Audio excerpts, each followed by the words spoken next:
Firstly, we are no longer going to have a national economy focused on the western province and in Colombo. That's not going to work. Look, we have so many areas with lot of potential.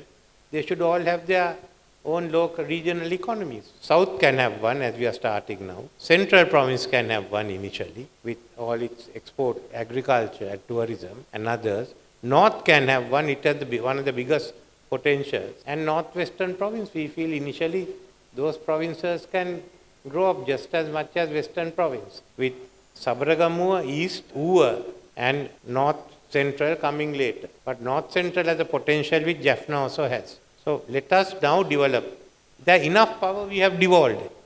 If you look at all these 13th Amendment, there's enough power to run your own strong economy. We won't interfere in that. Now I am saying go and do it, instead of looking to take all the money from Colombo. Look at Japan. It's not a federal state, but look at how all the different departments and regions are developed. It's well developed. Look at Korea.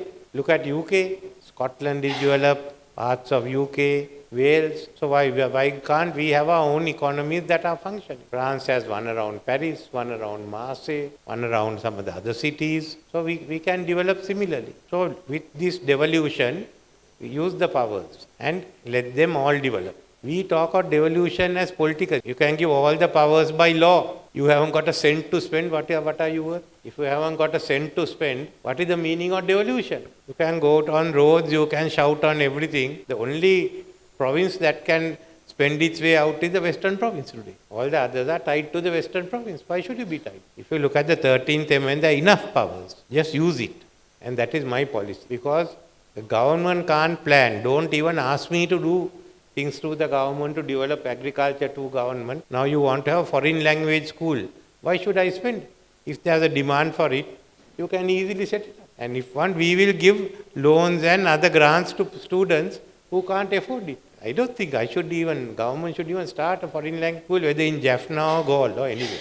If there is a demand, you all do it. That's how education is run in all parts of the world. I can only do is to bring the economic conditions and also to create an environment in which people will go out and take the risk and develop agriculture or education, whether in this part of the country or other part of the country. That's what we have to do. Someone has to take a risk and then you go out. So we'll drive the environment, we'll give you all that and give you the best possible chance to succeed. I have come here to Jaffna as we are now steering our way out of our economic difficulty. 2019 was a setback due to the Easter bomb. 2020 we had COVID setback. 2022 was very bad and our growth dropped down to minus 7%. Then after I took over, I was able to stabilize it last year in 2020. As I said, the first 2 quarters were minus growth, but the second 2 quarters have not been minus. And we've seen the 4th quarter as positive. But still our growth is 3% less than 2022. On this basis, we will make a positive growth for this year. 2% I hope, maybe 3%. And we go ahead, 2025, we will make about 5%. We can go ahead from there, but these are 2 stabilizing years. These are the 2 important years. So we have changed the system. We will not print any more money. If you print money, your value goes down. We will not borrow from the banks because the banks are in trouble and we have to recapitalize them. So without borrowing money and without printing money, we have to go ahead. This is why in our negotiations with our creditors, they want to know that our economy will be strong enough. So we have to come up to 12% of the GDP as revenue and our target finally will be 15%. But that's why we had to increase the VAT this year. In many instances, it was only 3%, but in some instances, it was 80%. So we must have an economy that can get enough revenue.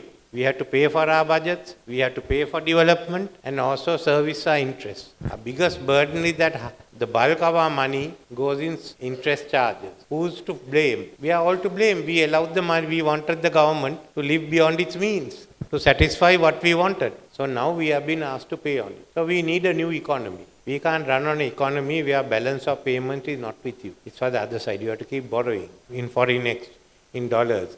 You can't have a budget in which revenue expenditure is more than revenue. then you have to keep borrowing here or printing. So now we are looking at a new economy, and that economy is what we are coming. One that will create employment, give us a surplus of foreign exchange, and give us a surplus revenue. So that is where we are going to start.